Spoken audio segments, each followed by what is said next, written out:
Welcome to the Coast to Coast podcast, brought to you by Play Picks and the Lines. Coming to you from the West Coast, Josh Lander, joined by my guy Nate Weitzer on the East Coast.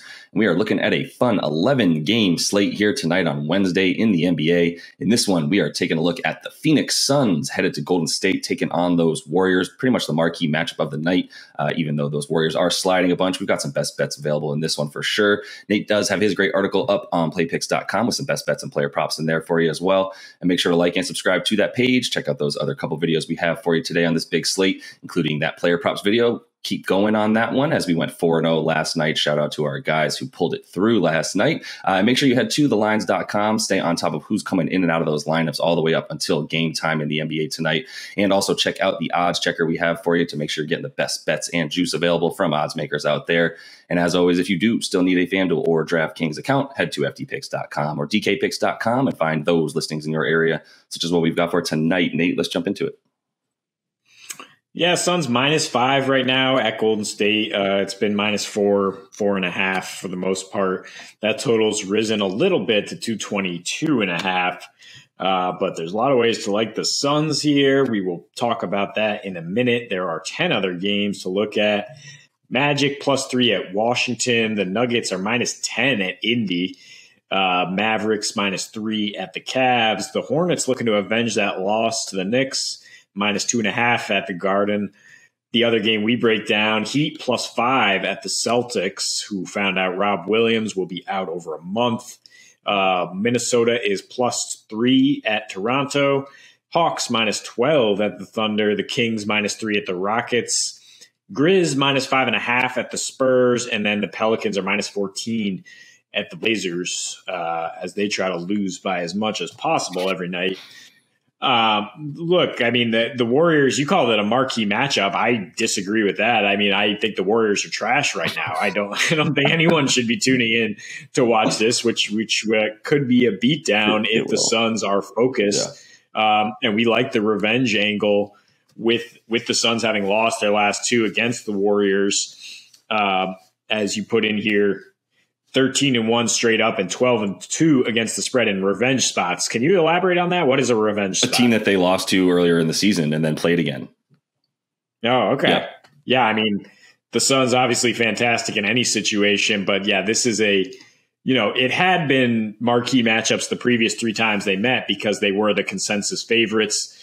Golden State is sputtering in a real bad way, and it's not just because Steph Curry's out, but that's a pretty bad death knell. I mean, Draymond just hasn't been the savior. He's not fully healthy. He's playing 23 minutes a game, putting up about 5 in terms of his averages. But the advanced stats are way worse. 95 offensive rating, 112.5 defensive rating with a -41 in his 6 games. The Warriors have now, coming back from a 5-game road trip where there were some really bad losses. They've lost 6 of 7 since Steph went down, -9 net rating in that span, scoring just 103. Just quickly jumping over to the Phoenix side, they're scoring 130 points during their 8-game win streak. That is quite a gap. The Warriors, just to show some of their highlights from their traveling road show of horrors, they let the Wizards shoot 16 for 8, 28 from deep as one of the worst three-point shooting teams in the league. Corey Kispert with a breakout game.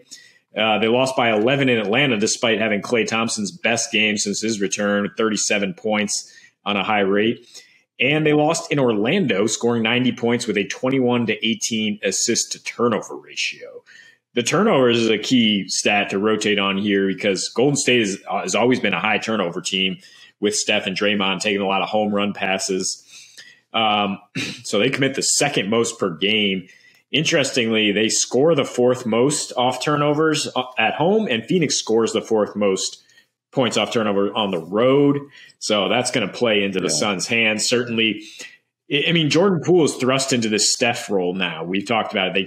They're trying to keep the same system. They're trying to play him off Draymond the same way Steph might. He's not Steph. He's not ready for this. He's certainly not ready for it in this kind of matchup against against the best team in the West for sure. They're going to be able to force Poole into a lot of mistakes. We saw what he did against Atlanta. He had 22 at the half, finished with 24, and that's a really bad defense. He'll get Mikhail the Destroyer on him a lot tonight. I mean, the Suns now with Chris Paul back, full strength.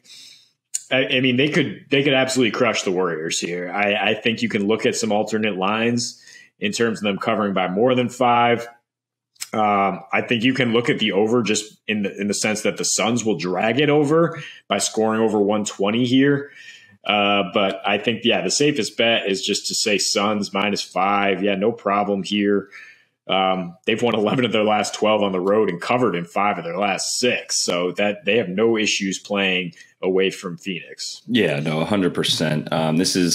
This is not a good spot for the Warriors. It's wild that they still have the 3rd best record in the NBA this season, despite the fact that they have been so bad as of late. As you mentioned, that 5-game road trip was really demoralizing for them, not just because of the fact that they were unable to really, obviously pull out any kind of winning record in that time frame. They also lost. It's who they lost to, man. I mean, when you pull, you give up games to the Magic and the Wizards right now, at the end of the season like this, when things matter and it's really already playoff time, if you consider how many teams are still vying for different spots and how many teams are really, still playing for their playoff lives, or at least avoiding the play-in lives, which is how we kind of have to say it these days. And the fact that they dropped those 2 games, it's like those were circled as games that they had to have to get that record up where they wanted it. I think they're obviously at this point just conceded to the 3 seed, and right now it's really all about getting healthy and just playing their young guys. I mean, for the Warriors, you want to talk about what they do without Steph. Yeah, that's huge. I mean, the only guy, obviously, not surprisingly, that has better numbers this season without Steph is Jordan Poole, because it's strictly a volume thing at that point, right? Like when he's playing without Steph this season in 11 games, he's got 26 points a game, 5 assists and 4 boards. So he's definitely capable of taking on the offensive load, but that doesn't necessarily mean that he's capable of pulling out the games at the end. His clutch rating still not exactly what you're looking for. He's got a pretty good offensive rating in the clutch, just because, once again, he's the only guy shooting in the moments that matter, and teams are actually starting to double him. And a huge reason for that is someone that we have to pick on once more, Andrew Wiggins, who has done absolutely nothing to help his team and only done everything to hurt it. He's shooting 50% from the free throw line. I mean, forget the fact that he's shooting in the 20s, in the 23, 24% from 3 since the All-Star break. He's shooting 50% from the free throw line since the All-Star break. And he's a good free throw shooter, and a guy who in his first 3 seasons in the NBA was close to averaging the most free throw attempts a game for anyone in his first 3 seasons. He was going to the line so much, and he's only gotten there 32 times since the All-Star break, and so at this point there's not much efficiency coming from him. Jordan Poole is going to give you some points with just straight volume, but at the same time, with Draymond not be capable of playing Draymond numbers right now, and really impacting the game on the offensive side of the ball. Look, his offensive ability is also just completely impacted by Steph, as we all know. Like that's really their 2-man game, and the Suns right now, there's just no blemish, and that's really the biggest sort of detriment, and mark against Book in terms of him even being able to surge towards and even getting in the top 5 of the MVP race. He might be in there in the top 5, but he's not going to get anywhere close because of the depth on this team at this point. JaVale McGee, Cam Johnson out. That's 2 huge bodies tonight, and you're still worried about it? Not at all at this point, because at this point you can slot in Jay Crowder in that 4. You still got DA, and obviously Mikhail the Destroyer, as you mentioned. The Warriors calling card was defense. We know that it was about playing really, fast-paced, good offense with Dre, Iggy, Steph, Clay, and Poole this season, even Wiggins. But without the offense, and the defense has not been there for them to the extent that they need. As you mentioned, at home, it's incredible that in their last 11, they're giving up 114 defensive rating when to begin the season, when they, even about at the All-Star break. So deep into the season, they still had, the best defensive rating at home by far, under 100 for a long time, and now we're all the way up to 114 in our last 11 games with this team. The sample size is too real. They're not the 3rd best team in the West right now, and this 4-point spread, I mean, I wouldn't feel bad at all saying that the Suns win, like we say, get that up to about 8.5 points even, and take by about 4 points there, to get you a ton back on your money. Even just a nice Suns winning by 1 to 10, even that I don't trust, as I do think that this could go 10 to 20, honestly, in terms of how many points they win by. It feels like a double-digit blowout, and so however you want to make money off of that and bet it, that it's the Suns to win tonight. I don't even care about the total right now. Yeah, I mean, you could go 11-20 for that winning margin, but yeah, I mean, we're just getting too cute here. I mean, you could just hammer the Suns to score 113.5 at -110 because of the way the Warriors are struggling defensively. Offensively, it's been even worse for them, so I don't really trust the overall team total. They're shooting 31% from three since Steph went down. They've lost 7 of their last 8 against Western Conference teams with winning records.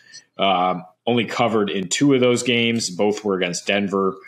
And they're 3-8 against the spread. Their last 11 at home. You mentioned that bad defensive rating in that span.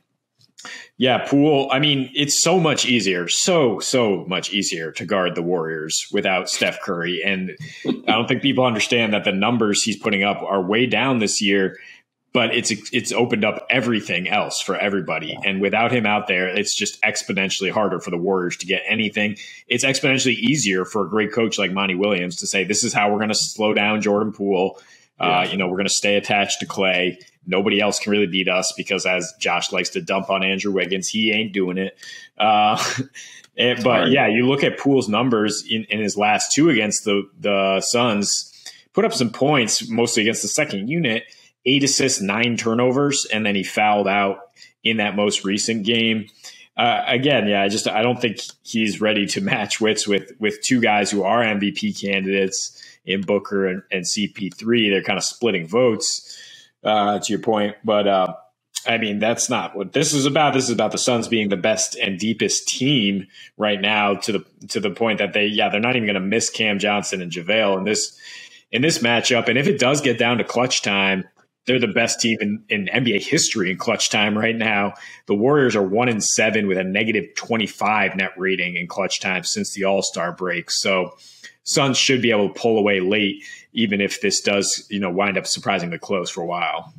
Yeah, even if it's surprisingly close, to your point, they're so good in clutch time that they end up winning by double digits in these games that they're within 5 points in the last 5 minutes of the game, and almost all of these games are ending in double digit spreads for the Suns because of their efficiency on offense down the stretch. It's absolutely absurd. They don't sacrifice any pace for maintaining offensive efficiency at the end of the game, which is usually what you see. The only other thing I would say too, look, Andrew Wiggins, I have to dump on him. If you're going to make an All-Star game and you're going to get all these accolades and talk about starting in an All-Star game, then you're going to get everything that comes with, not performing and completely turning around your season after making that All-Star game. The other thing I would say is without Steph and how crucial he is, like you said, to prove he's not just crucial because of how many points he scores. He's not just crucial because he can score from as soon as he walks across half court. He's also crucial because of what he does for other guys' stats, crucial stats for guys like Wiggins. Without Steph this season, he's shooting 41.5% from the field. He's shooting 22% from 3.